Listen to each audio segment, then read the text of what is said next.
Que a graça e a paz de nosso Senhor Jesus Cristo esteja com todos vocês.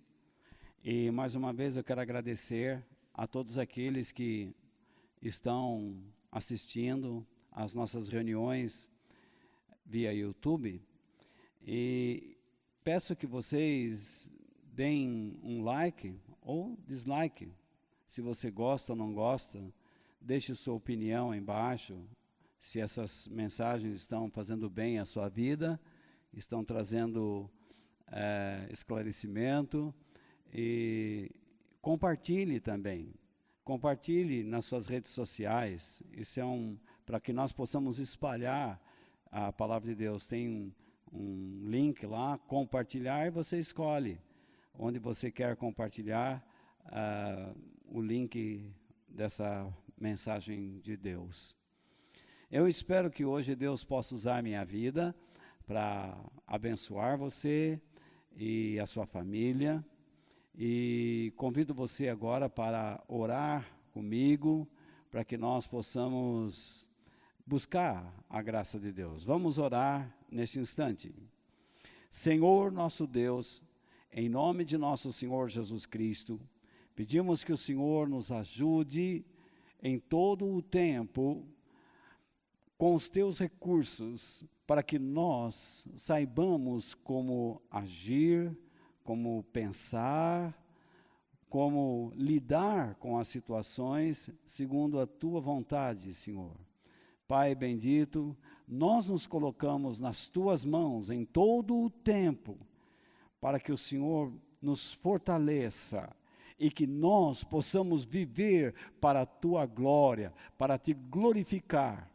Senhor, faça com que nós busquemos o verdadeiro espírito da igreja, que nós sejamos uma igreja que se aproxima da verdade, que busque a verdade, que busque a tua presença, uma vida de comunhão contigo, uma vida reta, uma vida enraizada sobre bases sólidas da palavra de Deus, os teus ensinamentos. Senhor Deus, que nós possamos ser resistentes a todo tipo de influência mundana, para que nós possamos manter nossas mentes dedicadas a Ti e enchê-las com as coisas que lhe dão louvor, prazer, alegria. Senhor, ensina-nos, Pai, os teus pensamentos. Ensina-nos, Senhor, os teus caminhos elevados. Em nome de nosso Senhor Jesus Cristo. Amém. Toda vez que nós lemos a palavra de Deus, é nosso hábito lermos 2 Timóteo capítulo 3, versículo 16 e 17, porque lá estão os objetivos da palavra de Deus. Todo cristão deveria conhecer muito bem esse texto. Toda a escritura sagrada é inspirada por Deus e é útil para ensinar a verdade, condenar o erro, corrigir as faltas e ensinar a maneira certa de viver. E isso para que o servo de Deus esteja completamente preparado e pronto para fazer todo tipo de boas ações. Então, a palavra de Deus é uma inspiração divina e ela veio à terra para nos ser útil. Útil para o quê? Para ensinar. Ensinar o quê? A verdade. Agora, quando você ensina a verdade, acontece algo. Você condena o erro. E quando condena o erro, a palavra de Deus não nos deixa na mão. Ela nos corrige. Ela fala o que nós estamos fazendo de errado. E nos ensina a maneira correta de viver, a maneira certa de viver. Agora, existe um propósito para todo esse trabalho. É fazer com que nós sejamos produtivos. Porque há muitas pessoas na igreja que acham, bom, eu aceitei Jesus, já estou no céu. Não. Você tem que produzir provas, meu amigo, obras. A fé sem obras é morta. Então, todo esse trabalho da palavra de Deus é para que nós estejamos preparados, completamente preparados, para fazermos todo tipo de boas ações, isto é, a vontade de Deus neste mundo. Mas o que eu quero compartilhar com vocês nesta noite é o seguinte tema: mantenha a sua mente sob a graça de Deus, debaixo da graça de Deus. Muito bem. O nosso texto base é Provérbios capítulo 4, versículo 23. E lá está escrito o seguinte: tenha cuidado com o que você pensa, pois a sua vida é dirigida pelos seus pensamentos. Muito bem, querido, eu vou falar com você, ou vocês, que nós devemos nos manter debaixo da graça de Deus. Mas por que você então pega um texto falando sobre pensamentos? O que tem a ver a graça com pensamentos? Tem muito a ver. Porque nós precisamos ser abastecidos pelo Senhor e nós precisamos pensar o tempo todo nele, para que nós possamos viver uma vida que o exalte. Muitos pregadores, muitos pregadores da atualidade usam esse texto. Tenham cuidado com o que você pensa, pois a sua vida é dirigida pelos seus pensamentos, para ensinar que você não deve manter na sua mente pensamentos negativos e que você deve cultivar pensamentos positivos. Porque se você cultivar pensamentos negativos em sua mente, você só experimentará derrotas neste mundo. Então, eles dizem: cabe ao Filho de Deus, Deus chamou você para encher sua mente com coisas boas, coisas positivas, pois é somente desse modo que você pode progredir para uma vida próspera e vitoriosa sobre a terra. Mas eu faço uma pergunta: o que são coisas negativas? E o que são coisas positivas?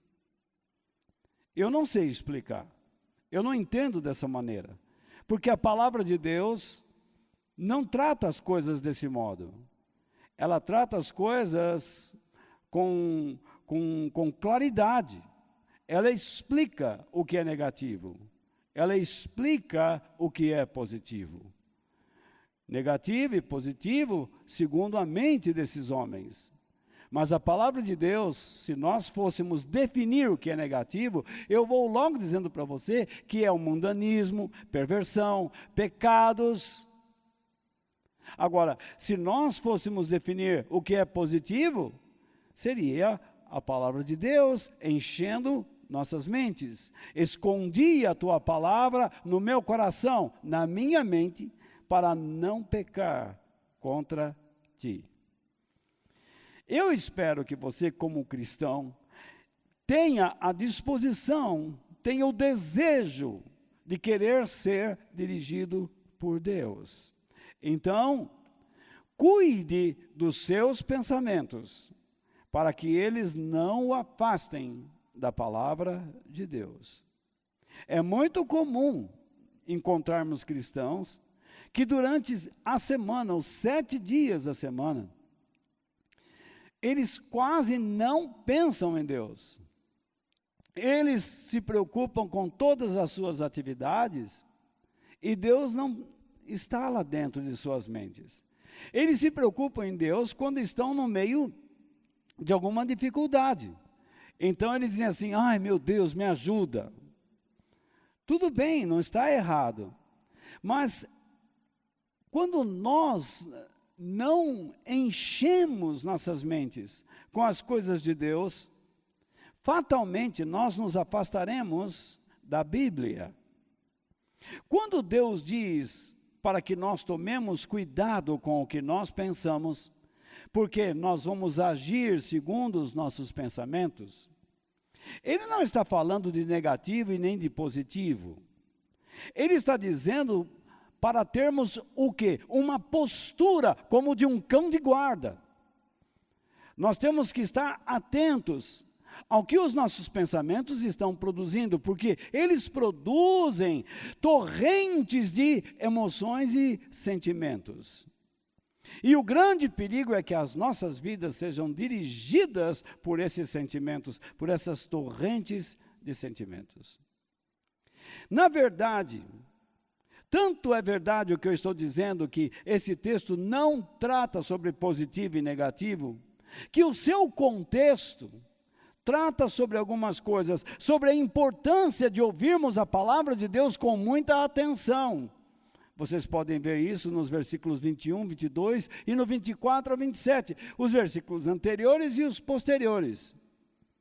Então, esse texto fala que nós devemos ouvir a palavra de Deus com muita atenção. E que nós, segundo, não nos afastemos dela. Nós precisamos estar bem próximos a ela, mergulhados nela. O contexto também fala que nós devemos fugir do espírito da mentira e também das palavras perversas. E que nós pensemos muito bem sobre as nossas ações. Antes de realizarmos algo, antes de falarmos alguma coisa, deveríamos pensar muito bem no que vamos fazer. O contexto também fala sobre evitarmos o mal. Ora, se você ouve a palavra de Deus com atenção, para não se afastar dela, o resultado é que você está em contato com a verdade, e então você vai perceber o que é mentira, e você vai fugir da mentira, você vai perceber o que é perversidade, o que é maldade, o que é sujeira, o que é mundanismo, o que é imoral, e você vai fugir disso, porque você quer pensar melhor sobre as suas ações, porque a sua mente está mergulhada na palavra de Deus, você ouviu com atenção, coisa que não está acontecendo em nossos dias.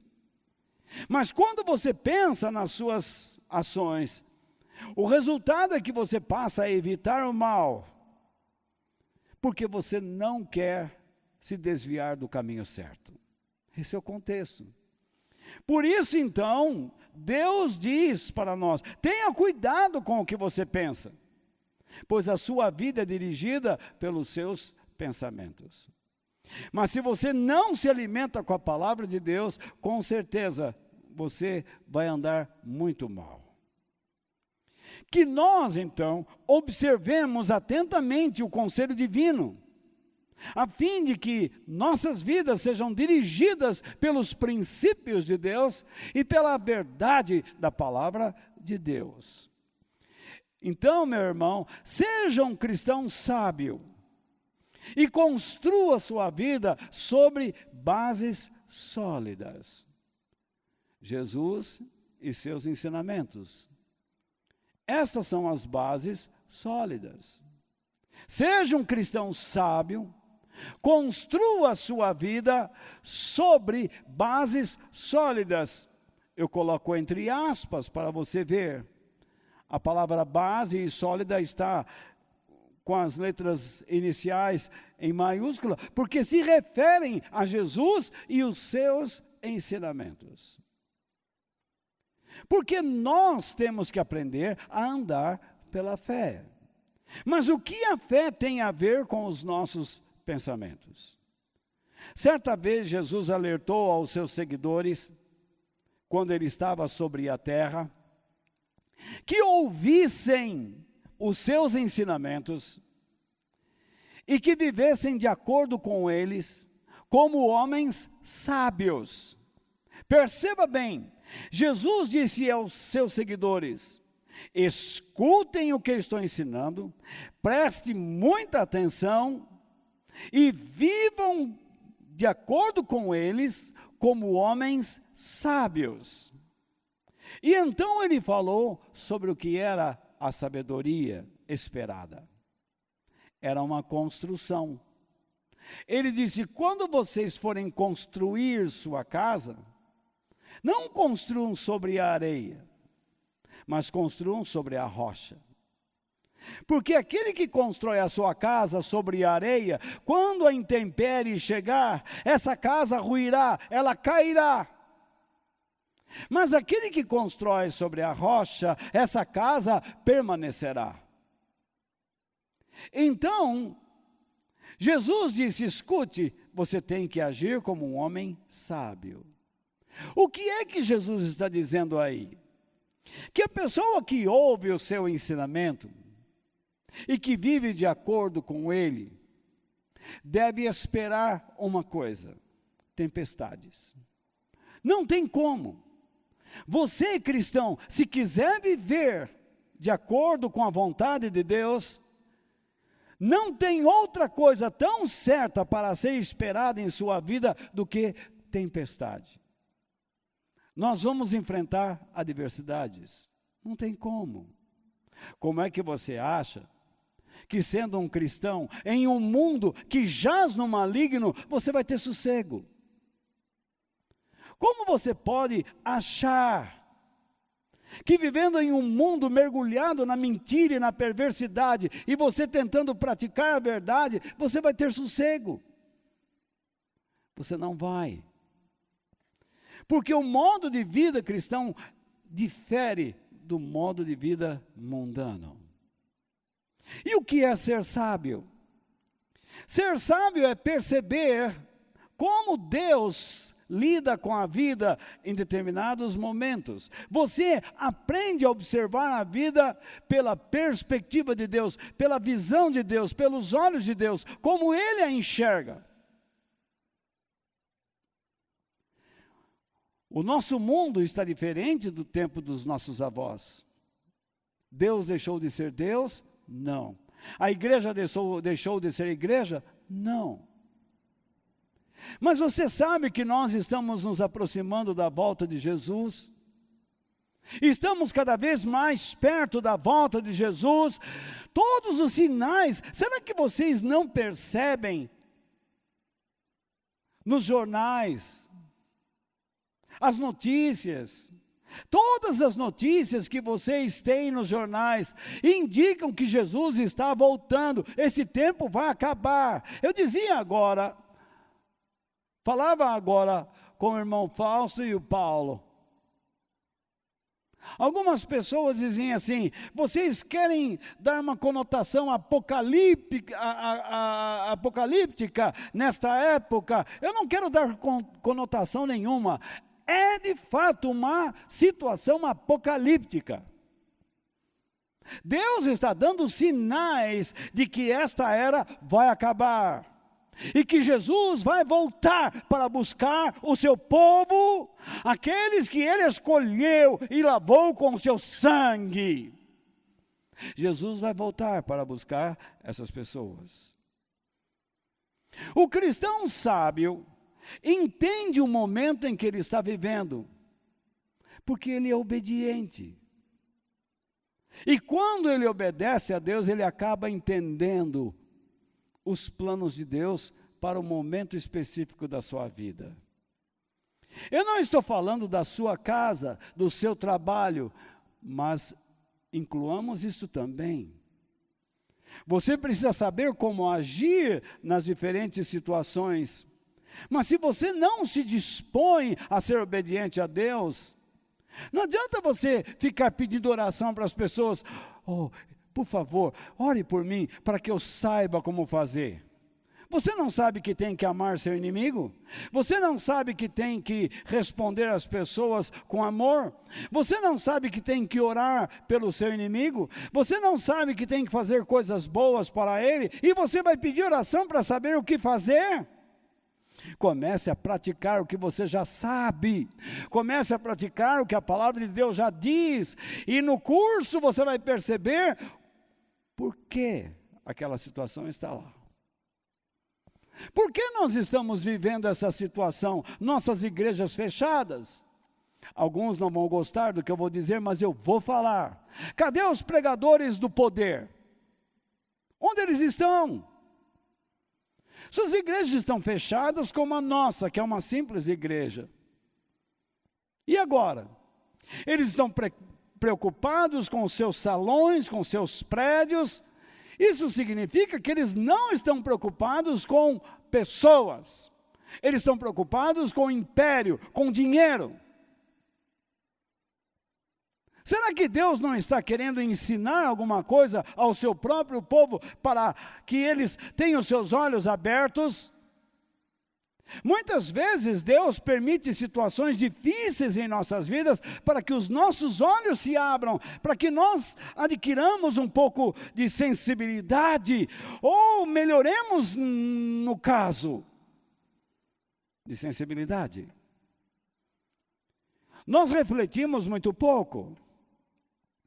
Nós queremos que Deus nos dê alguma coisa para depois procurarmos entender. Isso é falta de inteligência. O povo hoje vive dessa maneira. Você quer alguma coisa? Ai, Deus, faça por mim alguma coisa. Aí depois você acha que vai entender o porquê Ele fez? Você não vai. Você precisa compreender Deus, você precisa aprender quem Ele é, o que a palavra de Deus representa. Você tem que confiar e obedecer, às vezes sem saber o rumo que a sua vida tomará. Quando você vive para glorificar a Deus, para cooperar com Ele, você sabe que as intempéries chegarão à sua vida.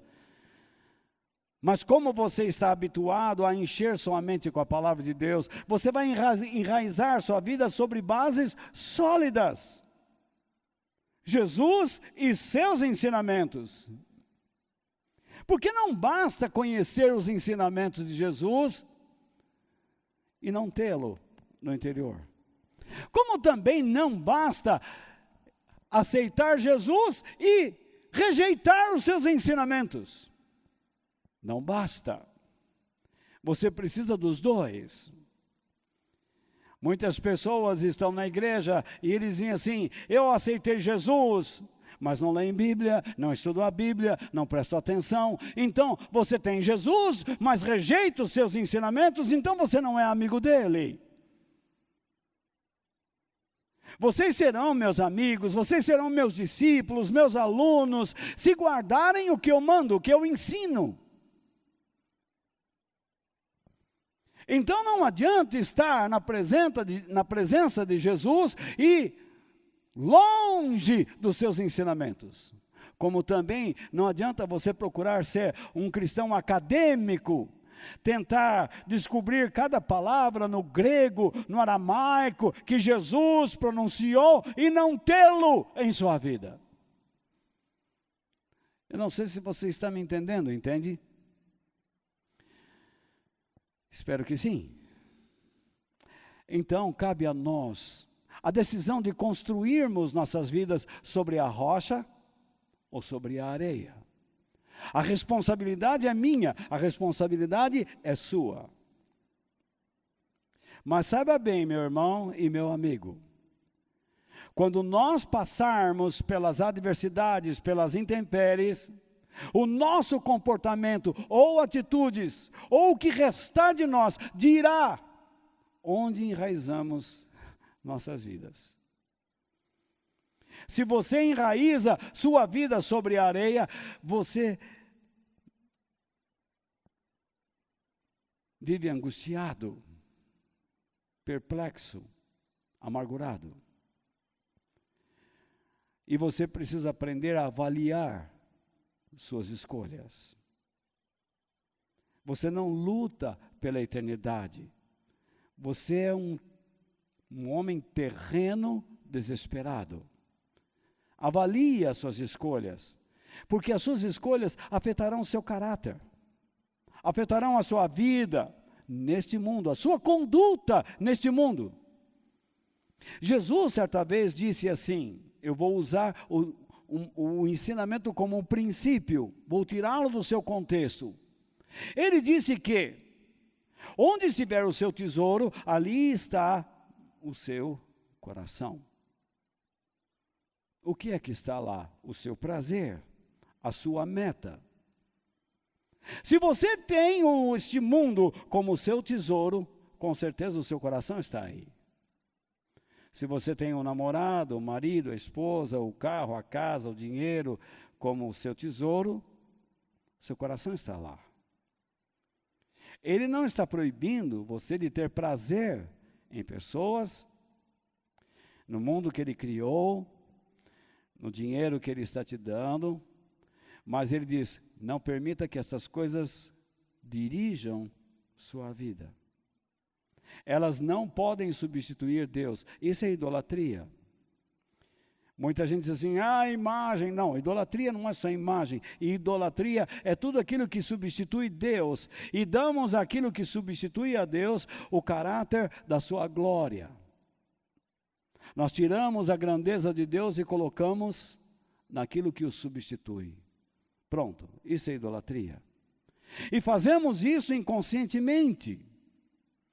Muitas vezes nós não prestamos atenção e estamos nos tornando idólatras. Agora, para que você consiga o que quer neste mundo, você terá que conhecer os princípios mundanos. Você tem que conhecer os caminhos que o levam a conseguir o que deseja. Do mesmo modo, se você quer ser uma pessoa abençoada por Deus, você também tem que conhecer os caminhos para ser uma bênção e ser abençoado por Ele. Você escolhe, você decide o caminho pelo prazer que este ou aquele lhe dá. Você não escolhe simplesmente porque você raciocinou deveras. Isso é muito raro. A maioria das pessoas hoje escolhem pelo prazer, pelos desejos, pelos sonhos, por aquelas torrentes de sentimento que brotam dos pensamentos. Se iludem. Para que você sinta prazer em ser dirigido por Deus, é necessário que você conheça os seus pensamentos e para onde eles podem conduzir sua vida. Não basta simplesmente dizer, eu quero os teus pensamentos. Você precisa saber para onde ele vai te conduzir. Tá? Então, tenha a disposição de assimilar e entender os pensamentos de Deus. Se você não tem disposição para assimilar e entender os pensamentos de Deus, você se torna uma pessoa vazia, completamente vazia. Todo cristão que anseia andar em comunhão com Deus e ser abençoado por Ele, aceita o desafio de rejeitar as crenças mundanas. Se você quer alcançar o mundo, você segue os princípios mundanos. Se você quer alcançar Deus, você segue os princípios bíblicos. Se você quer alcançar coisas no mundo, você rejeita os princípios bíblicos. Então você vai viver como alguém da terra. Mas se você quer viver como alguém do céu, como Paulo diz, cidadãos do céu, ou cidadão do céu, você tem que rejeitar os princípios mundanos. E toda aquela crença mundana que invadia sua mente, ou que está lá, precisa ser substituída pelos pensamentos e verdades de Deus. Veja o que disse Isaías. No livro de Isaías, capítulo 55, versículo 8. Deus inspirou o profeta Isaías a dizer o seguinte: os meus pensamentos, isto é, meus planos, ideias, propósitos, não são como os seus pensamentos, ideias, planos, propósitos. Eu não ajo, isto é, eu não atuo, eu não faço as coisas, ou eu não procedo como vocês. Eu não faço assim. Nós queremos alcançar alguma coisa para usufruir algo que nos seja benéfico nesta vida, que nos dê prazer. Muito bem. É lógico que Deus criou essa sensação de prazer, mas nem todo o prazer lhe dará prazer, ou lhe trará prazer. Os pensamentos de Deus são elevados. Os caminhos de Deus são elevados. Mais elevados que os nossos pensamentos e os nossos caminhos. E o que isso quer dizer? Que quando nós nos associamos aos pensamentos de Deus, nós começamos a aprender os propósitos de o servirmos. Nós aprendemos por que servimos a Deus, mas há muitos cristãos que estão na igreja e nem querem saber por que estão lá. Eles querem cantar, querem tocar, querem ensinar. Tiveram um encontro com Cristo, mas a palavra de Deus não está mais dentro deles. Eles estão construindo suas vidas sobre a areia. Eles vão afundar. Os pensamentos de Deus estão repletos de propósitos eternos. Todas as nossas ações aqui neste mundo, tudo que nós fazemos neste mundo, colabora para a nossa ida à eternidade. Igrejas que ensinam, vem aqui e Deus vai te dar dinheiro, prosperidade, tudo que é somente sobre a terra. Cuidado, você vai cair numa armadilha. Alguém vai dizer assim, você está roubando a fé do povo. Não, eu estou esclarecendo. Se você não gosta da verdade, é simples. Na página da internet que você está, tem um X lá em cima. É só clicar lá e sair. Só isso. Pode sair. Vai procurar tua turma. Pode procurar mentira. Mas eu me propus a falar a verdade. Não há mais tempo para errar. Deus está desejando compartilhar com você, comigo, com todos nós, uma nova trajetória de vida, um novo caminho para as nossas vidas. Para que confiemos na sua bondade, isto é, na sua graça, no seu favor, nos seus recursos eternos. Porque todo aquele que se propõe a andar com Deus, precisa aprender e conhecer os seus planos ou propósitos para a sua época. Para a época em que está vivendo. Nós não falamos que Jesus está voltando. Então o que nós temos que fazer? Ficarmos buscando só cura divina? Buscar prosperidade financeira? Ir numa igreja para que Deus resolva os meus problemas emocionais? Se Jesus está voltando, significa que o tempo está chegando ao fim e que você tem que ser responsável. Deus está te dando uma chance para você crescer. Você tem que aprender a palavra de Deus, guardá-la no coração.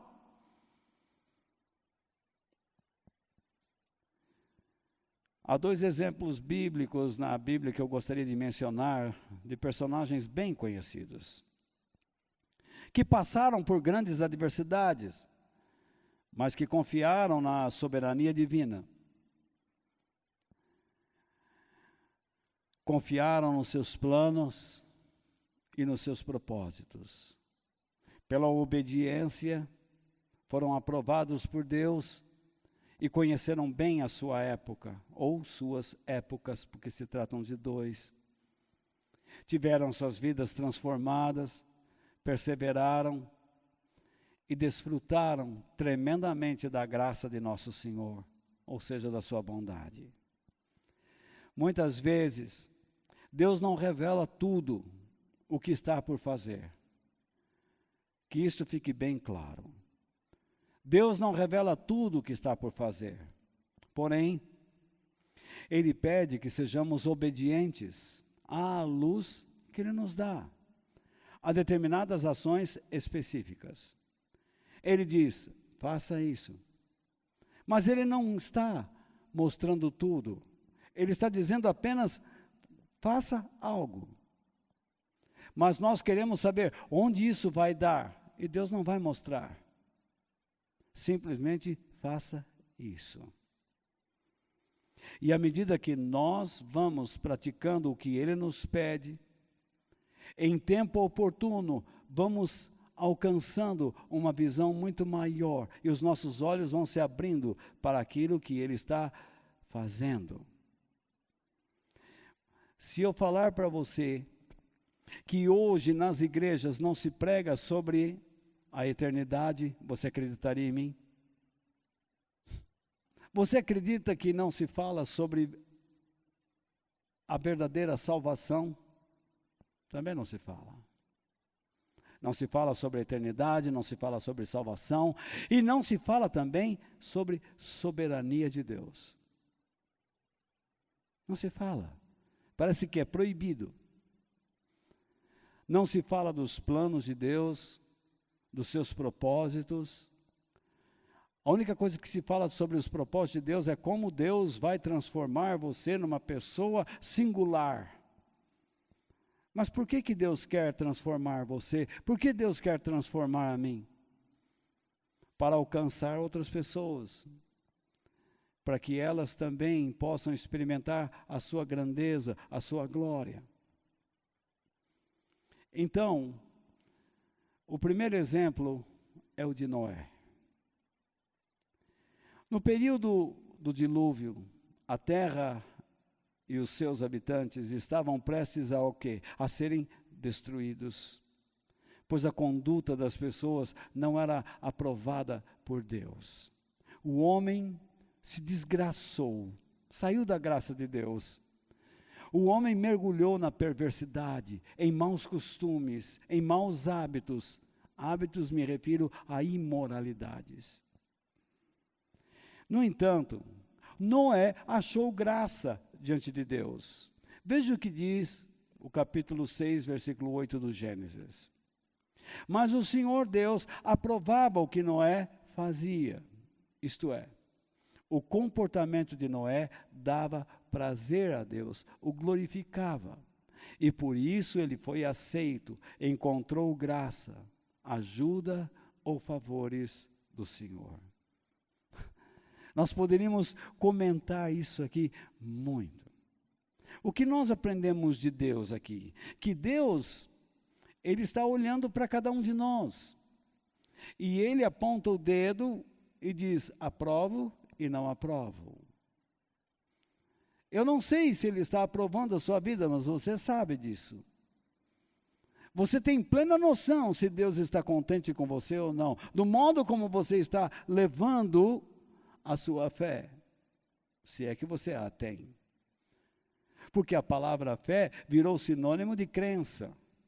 Que fé você é? Eu sou budista, sou da fé budista, eu sou da fé islâmica, eu sou da fé protestante, eu sou da fé católica, eu sou da fé. Então, existe um monte de fé. Mas, o que eu quero dizer é, como que você está levando a sua vida de fidelidade, de comprometimento com Deus? Como está? Você está achando que eu estou falando muito duro? Não. Eu estou abrindo os teus olhos. Porque Jesus está voltando. E você precisa ouvir essas coisas. O mundo não gosta de ouvir verdades, eles gostam da mentira. Mas se você é um filho de Deus, você ama a verdade. Porque você está na luz. E a luz é a verdade. A escuridão não prevalece sobre a luz. Onde a luz vem, a escuridão foge. Então, Deus aprova ou não aprova o seu comportamento.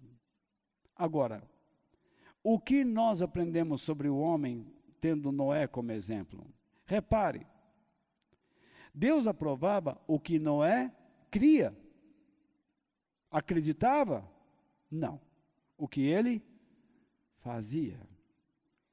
Porque as suas obras refletiam o que ele acreditava. Então, quando Deus olhou para Noé, ele olhou e viu o que nesse homem? Tanto a crença como os frutos. Quando Deus olha para nós, o que Ele quer ver? Ele quer ver a crença, ótimo, mas os frutos. Jesus não falou, pelos seus frutos os conhecereis. Ou não é assim? Então, o Evangelho não é uma brincadeira, gente. O Evangelho exige trabalho. Você precisa trabalhar para Deus, porque antes de conhecê-lo, você trabalhava para o mundo. Você ensinava pessoas a serem espertas. Você ensinava as pessoas a enganar. Muitos pais que hoje estão na igreja ficam aterrorizados com a velha vida que levavam. Como eles ensinavam seus filhos a serem violentos nas escolas, a mentir para a mãe, para o pai, e por aí vai. Noé foi uma pessoa tremendamente comprometida com Deus e com os seus propósitos. A prova disso é que ele não se deixou seduzir pelos pensamentos da sua época. Noé não permitiu que aquela cultura infiel dos seus dias o moldasse, o transformasse em uma pessoa mundana e que o fizesse a desviar dos caminhos de Deus. Noé cuidava muito bem, como um cão de guarda, dos seus pensamentos, da sua vida interior e das suas atitudes. E desse modo ele sempre agiu segundo a vontade de Deus. Ele tinha a sua vida normal. E você tem a sua vida normal. Fazer a vontade de Deus não significa que você tem que deixar de fazer o que tem que fazer. Imagine, você vai deixar de tomar banho, você vai deixar de escovar os dentes, você vai deixar de trabalhar no escritório, você vai deixar de fazer ginástica, jogar futebol, ir ao cinema. Não!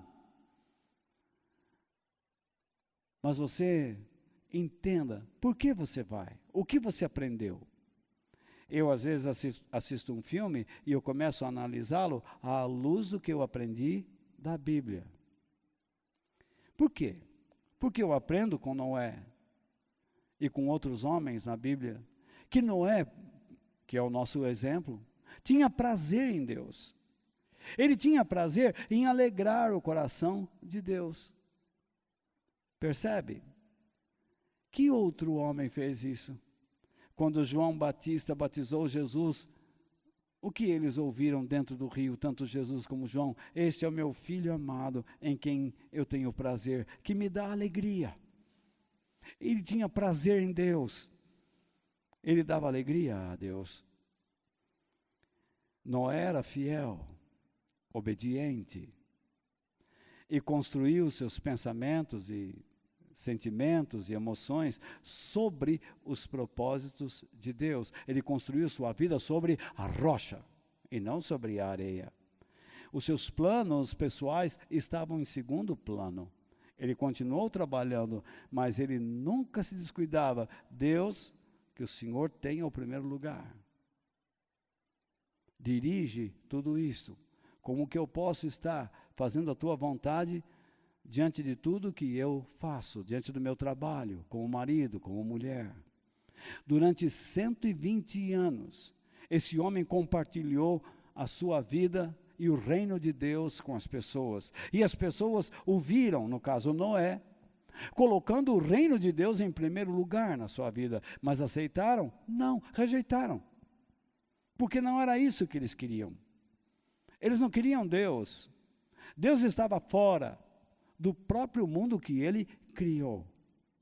E é o que nós estamos fazendo. Estamos colocando Deus para fora do mundo que ele criou. Deus não está encontrando mais lugar aqui. Ele só tem um lugar aqui porque a igreja ainda está aqui. O Espírito Santo habita na igreja, mas quando a igreja for embora, imagine o que isso vai virar. as pessoas vão pedir para morrer, e a morte fugirá de todos. Haverá um sofrimento terrível. Muito bem, Noé não permitiu que a sua mente fosse influenciada pelo espírito mundano da sua época, mas decidiu confiar em Deus, resistiu a si mesmo e a todos. A luta era terrível. Imagine aquele homem construindo uma arca. Não é? Para que você está fazendo isso? Olha, isso aqui vai acabar. É louco. Esse Noé é louco, é fanático. Foi isso que aconteceu. Mas, obedecendo ao Todo-Poderoso, ele e sua família foram todos abençoados e escaparam do grande dilúvio e da morte. Jesus está voltando. E você pode sorrir, você pode caçoar, zombar. Você crê nisso? Creio sim, de todo o meu coração. Jesus está voltando. E isso tudo aqui vai virar um caos. Isso que você está vendo nesses dias é apenas posso dizer, uma cintilância, uma luz muito pequena daquilo que virá. A Europa está quebrando. Inauguraram uma estátua de Stalin na Alemanha. Pode imaginar? Países estão querendo invadir o mundo, conquistar o mundo. Outras forças estão tentando impedi-lo. Fala-se de um governo global. Tudo está se encaminhando para o anticristo. E você não está levando a sério. Você está brincando. Você diz, eu tenho Jesus. Mas onde está a palavra? Onde estão os seus frutos? Deus está provando a sua vida? Ou você só está se preocupando consigo mesmo, com o seu egoísmo? Então nós temos o segundo exemplo, que é José. O exemplo de José. Eu vou usar o exemplo de José quando ele estava na cadeia egípcia. José, vocês conhecem bem a história, ele foi vendido para os seus irmãos, para uma caravana ismaelita, e essa caravana o vendeu no Egito. Ele trabalhou na casa de Potifar, a mulher de Potifar gostou dele, ele não quis ceder aos seus encantos, e ela mentiu, e ele foi parar na cadeia. Mas ele nunca deixou de manter a sua mente cheia da graça de Deus, e foi abençoado pelo Senhor. Em Gênesis capítulo 39, versículos 5, 21 e 22, diz assim: dali em diante, por causa de José, o Senhor abençoou o lar do egípcio, e também tudo o que ele tinha em casa e no campo. Reparou? Por causa de José. Aí o verso 21, mas o Senhor estava com ele e o abençoou de modo que ele conquistou a simpatia do carcereiro. Já na cadeia, ele conquista a simpatia do carcereiro. Este pôs José como encarregado de todos os outros presos. Ele subiu de cargo. Ele subiu na cadeia, agora ele está de um cargo novo. Ele é o chefe da cana. E era ele quem mandava em tudo o que se fazia na cadeia. E a coisa não para aí. Mesmo injustiçado, se manteve sob a graça de Deus, e o Senhor foi honrando a sua vida.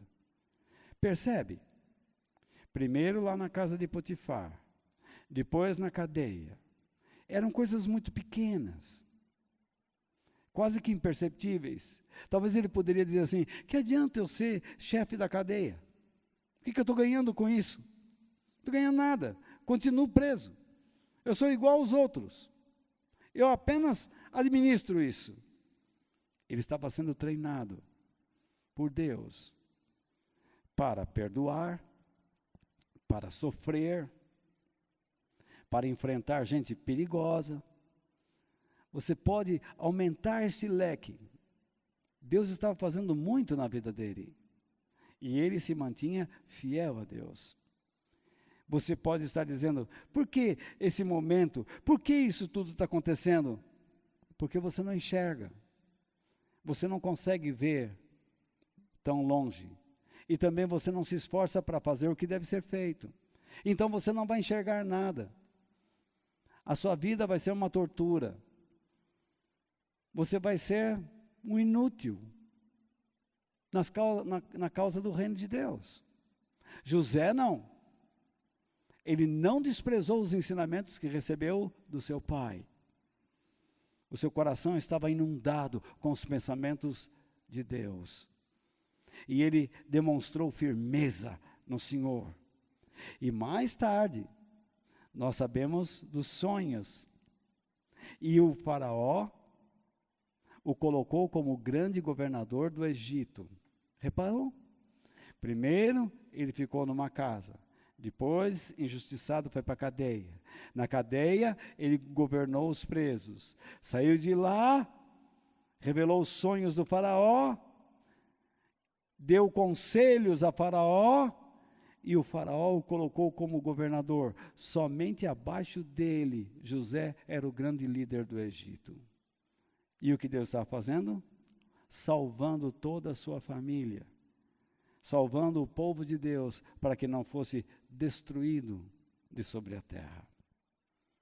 É triste pensar que milhares de pessoas buscam ser abençoadas por Deus, porém, sem o menor anseio, sem o menor desejo de querer fazer sua vontade e glorificá-lo. Entram numa corrente e dizem, eu quero, eu tenho fé. Você não tem fé. Sua fé é mentirosa, porque você não vive para Deus, você vive para você. A própria corrente é um ato egoísta. Você nem sabe se Deus quer dar aquilo a você. A novena que você faz, a campanha que você faz porque você é egoísta. Você não está pensando em Deus, você está pensando em si mesmo. As suas orações que você pede para Deus abençoar a sua vida, não passa de egoísmo. Porque você deveria estar se humilhando debaixo da poderosa mão de Deus e acreditando que no tempo certo Deus te honraria. Os nossos atos não são verdadeiros. Nós estamos longe da palavra de Deus. Falamos que cremos em Cristo, mas vivemos outra coisa. Nós batemos um tapinha no ombro de Jesus, mas abraçamos demônios. O nosso hálito não é o de Deus. O Espírito de Deus não está dirigindo a sua igreja. E nós precisamos nos arrepender. Porque muitos pastores, como eu, e muitos cristãos e pessoas que vão à igreja, não estão sequer preocupados com os propósitos de Deus e não entendem nada sobre a época que estão vivendo. Por isso vivem por aí amargurados, desorientados, como ovelhas sem pastor, buscando milagres em todo lugar, onde são fartamente oferecidos por esses homens fantasiosos, alucinados, e que alucinam, mentes vazias, pessoas inúteis à causa do Senhor, pessoas desaprovadas por Deus. Nós vimos 2 exemplos de homens, de personagens bíblicos bem conhecidos. E podemos notar que ambos enfrentaram adversidades fortíssimas. Um durou 120 anos. Sabe lá o que é isso? E o outro lutando, se esbarrando o tempo todo com a humilhação, com a vergonha, com a mentira, com a injúria. No entanto, eles demonstraram confiança inabalável em Deus, porque suas mentes estavam debaixo da graça de Deus. Recebendo os recursos, eles não se afastaram da palavra de Deus. Quando você enfrenta momentos difíceis, o que você diz? você deveria dizer: eu tenho a graça de Deus sobre a minha vida. Eu vou confiar no amor de Deus e no seu poder. Não vou desanimar. Eu não quero desanimar. Me ajude a não desanimar, Senhor. Quero obedecê-lo e enfrentar essa barreira. Vou continuar andando com o Senhor, pois eu sei que tudo que está me acontecendo não estaria se o Senhor não permitisse. É a soberania de Deus, é a sua permissão. Tudo está acontecendo em minha vida porque o Senhor permitiu. Senhor, ajuda-me a glorificá-lo, ajuda-me a exaltá-lo. Me ensine a viver segundo os teus planos, a fim de que a minha vida lhe seja útil e lhe dê prazer. Eu não sei onde tudo isto vai dar, mas eu vou confiar no Senhor. Seja na minha vida, para a continuidade da minha vida, ou para o término da mesma. Eu quero ser fiel ao Senhor e te engrandecer. Eu quero fugir do espírito da amargura. Eu não quero dar liberdade a ela. O apóstolo Paulo diz aos cristãos de Tessalônica, no capítulo 2, versículos 16 e 17, o seguinte: que o próprio Jesus Cristo, nosso Senhor, e Deus, o nosso Pai, que nos ama e que na sua bondade, isto é, pelos recursos da sua graça, nos dá nos dá algo que é peculiar, distinto, privativo, que é dele. O que é dele? Coragem que não acaba. É uma coragem eterna, é um encorajamento eterno, que nos conduz para a eternidade. Não é uma coragem para vencer um inimigo aqui, mas é uma coragem de perseverar para a eternidade. Por isso que vem logo a seguir, e uma esperança firme. Vencer etapas na vida, basta você ter competência.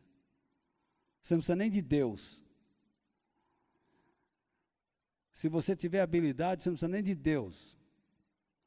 Mas para viver até o fim e ganhar a eternidade, sem Ele você não vai. E então Paulo diz: encham o coração de vocês de ânimo e os tornem fortes para fazerem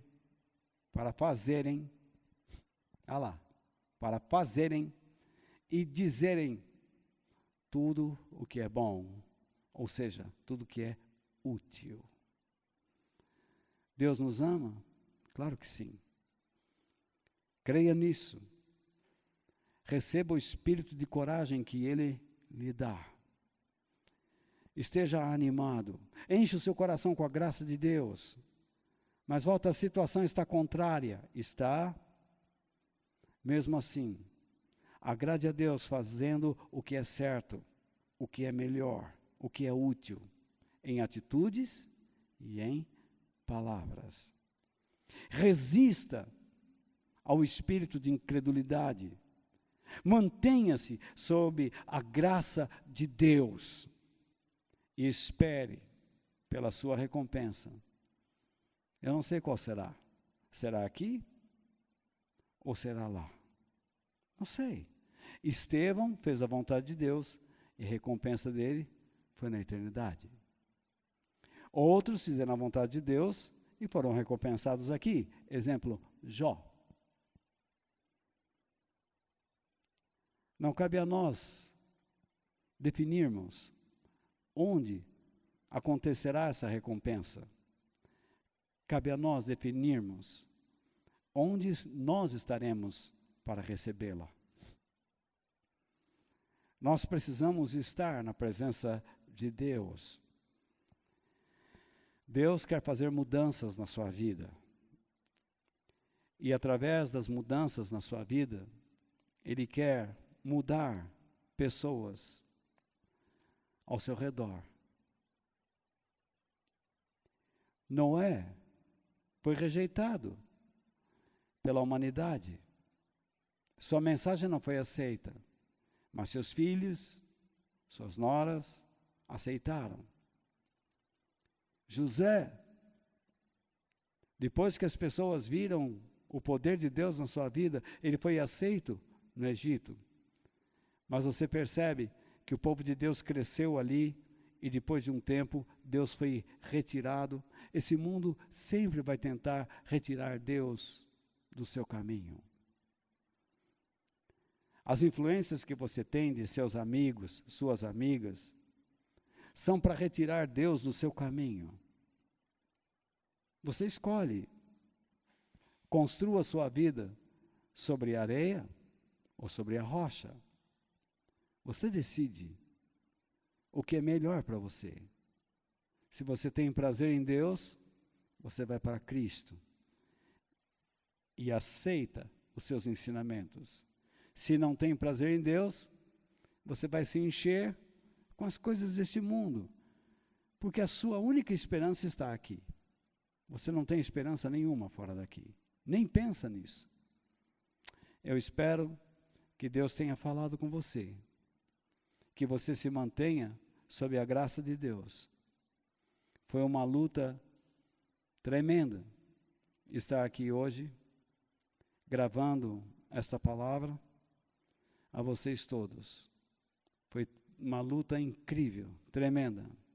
Eu pensei que não estaria, mas Deus me deu a graça de poder compartilhar com vocês. E eu peço que vocês orem comigo agora. Senhor Deus, em nome de nosso Senhor Jesus Cristo, ajuda-nos, Senhor, a seguir os exemplos dos teus personagens, dos homens e mulheres que o Senhor levantou ao longo dos anos, dos séculos, para que nós os tenhamos como exemplos de vida comprometida com o reino do Senhor. Deus bendito, em nome de nosso Senhor Jesus, ajuda-nos, Pai, a sermos obedientes, que nós tenhamos Jesus e dentro de nós também a palavra, os ensinamentos dele, porque aprendemos nesta noite que uma coisa não vive sem a outra. Senhor Deus, sê com estas famílias, abençoe os seus filhos, seus netos, todos que estão nestas casas e aqueles que ainda irão assistir a esse vídeo, se o Senhor permitir. O mundo, Pai, odeia a verdade. Faça com que nós a amemos e a defendamos. Em nome de Jesus Cristo. Amém.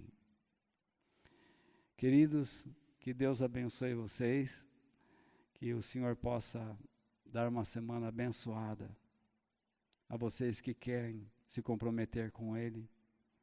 Naturalmente serão abençoados. Se a sua recompensa for aqui na terra, aproveite e administre bem. Se for na eternidade, lute para chegar lá.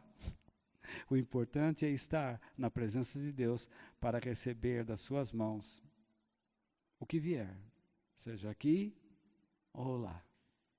Que Deus os abençoe, em nome do Pai, do Filho e do Espírito Santo. Amém. Fica com Deus.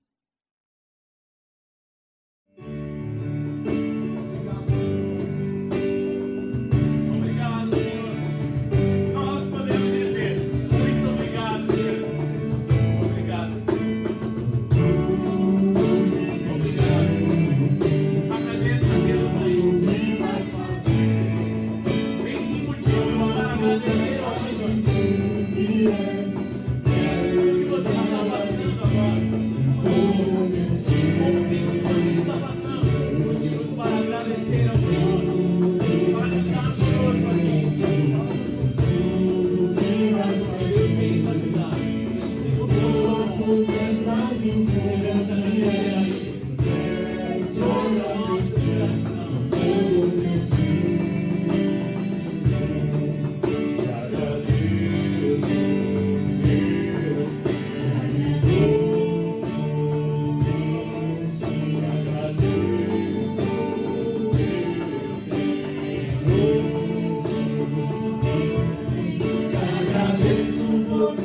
Te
agradeço.